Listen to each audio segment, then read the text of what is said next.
Time lapses have long been a popular technique for accelerating motion. Whether you're photographing the sun moving across the sky, a flower opening, or traffic buzzing past, time lapses have become a very common part of video production.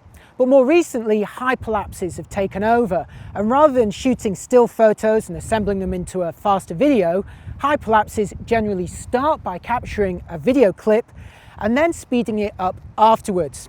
They also generally apply an additional layer of stabilization to make that footage eerily smooth. And I find that they work really well whether you capture them, say, as the passenger out of the window of a moving car, or even simply as you're walking along.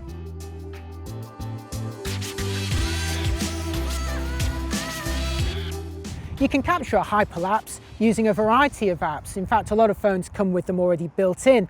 You could film them out of a car window as a passenger or while you walk along. And to demonstrate it, I'm going to walk along a promenade like this one you see behind me. And I find what works best of all in a hyperlapse is where you actually find a specific subject and you try and keep it in the same position in the frame. There's a spiral staircase that's along this front that leads up to a tower. And as I walk past it, I'm going to reposition the phone to keep it in the middle of the shot. And it gives it almost like an anchor point. It holds that composition together as that footage is sped up around it. Now, all I'm going to do to capture this sequence is use a free hyperlapse app that can either import a video that you've already filmed or start filming a new one from scratch. I'm going to film a new one from scratch and then just walk along in a very straight line as carefully as possible. Now, the app is going to provide some additional stabilization, so I don't have to worry too much about my bouncing motion as I step up and down, but I do have to try and keep walking in a pretty straight line at a pretty constant speed for the best results.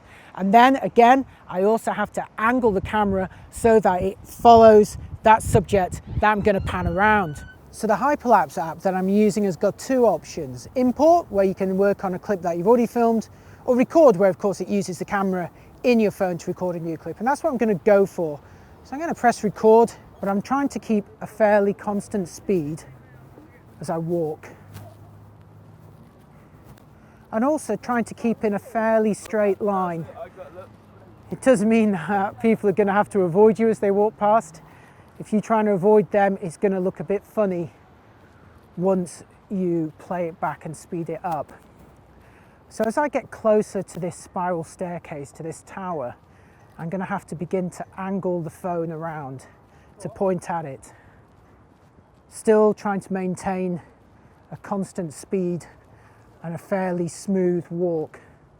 Now, once I'm opposite this tower, I'm going to be walking pretty much sideways, and then I'm going to be walking backwards for a while, which is going to be difficult, but it's reasonably quiet, so I should be okay.